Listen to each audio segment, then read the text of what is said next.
የብሔረሰቡን ባህልና ትውፊት ለማስተዋወቅ ጥረት እያደረጉ ቢሆንም በቂ መለማመጃ ማዕከልና አልባሳት ባለመኖሩ እየተቸገሩ መሆኑን የአርጎባ ብሔረሰብ ልዩ ወረዳ የባህል ቡድን አባላት ተናገሩ።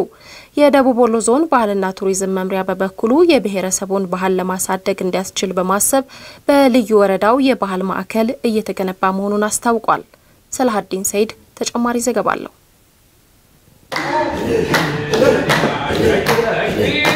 የአርጎባ የባህል ቡድን የአካባቢው ማህበረሰብ ባህላዊ አመጋገብ፣ ጭፈራ፣ ወግና ልምዱን በማስተዋወቅ የተለያዩ ስራዎችን እየሰራ ይገኛል። የባህል ቡድኑ ከተቋቋመበት ከ2000 ዓ.ም ጀምሮ በሀገሪቱ የተለያዩ ከተሞች ተዘዋውሮ ባህሉን በማስተዋወቅ ሽልማቶችን ያገኘ ቢሆንም የአልባሳትና የመለማመጃ አዳራሽ ባለመኖሩ እየተቸገሩ መሆናቸውን አሚኮ ያነጋገራቸው የባህል ቡድኑ አባላት ተናግረዋል። አዳራሽልን እንዲሩ ይሄ አዳራሽ ደግሞ የወረዳይቱ ሁሉም ስብሰባ መሰብሰቢያ ነውና አስቸኳይ ነገር ካለ እዚህ ስለሚሰበሰቡ እኛ ቢሮም ብዙ የለንም። እንደገና አልባሳቶችም በጣም ይጎልብናል። ፌስቲቫል ራሱ ስንጠራ በጉጉት ነው የሚሄደው እና በጣም ደስተኛ ነን። ያው እንደዛው ተፈቃሪና ተወዳጅ ሆነን ዋንጫ ሚዘን እንደመጣን ደስ ብሎን ነው። የመስሪያ ቦታ በማጣታችን ግን ሞራላችን በጣም ይጎዳል። ቦታው ቢስተካከልልን ነው ማለት ያንዳንድ የሚጎሉ ነገሮች ይኖሩናል። ለምሳሌ ታርጎ መኪና መጓጓዣ ምናምን ብዙ ነገር ያስፈልጋል። በአልባሳት እስካሁን ድረስ ያው እንደዚህ የሚጎሉ አንዳንድ ነገሮች ያው ይታሰባሉ፣ ግን በተግባር ላይ ሆኖ እንደዚህ መሟላት ላይ አሁን ይተሟላል ነው።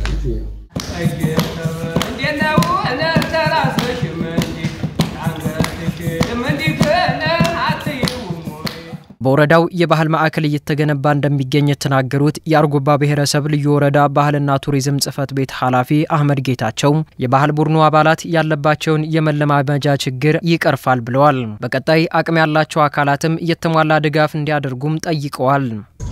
በእኛ አቅም ከባድ ናቸው። በዚህ ዓመት ለሚጠናቀቀው የባህል ማዕከል ቢያንስ ቁሳቁስ፣ የሰው ኃይል እነዚያው ድጋፍ ቢያደርጉልን ቀጣይ ላይ ያው የብሔረሰብ ወረዳ እንደመሆኑ በርካታ ስራዎች እንሰራለን። የደቡብ ወሎ ዞን ባህልና ቱሪዝም መምሪያ በጦርነቱ ከፍተኛ ጉዳት እየደረሰበት ቢሆንም የአርጎባ ብሔረሰብ ልዩ ወረዳ የባህል ቡድን አባላት ያለባቸውን ችግር ለመቅረፍ የቻለውን ሁሉ ድጋፍ ያደርጋል ያሉት የዞኑ ባህልና ቱሪዝም መምሪያ ኃላፊ አቶ መስፍን መኮንን ሌሎችም ባለድርሻ አካላት የበኩላቸውን ድርሻ እንዲወጡም ጥሪያቸውን አስተላልፈዋል።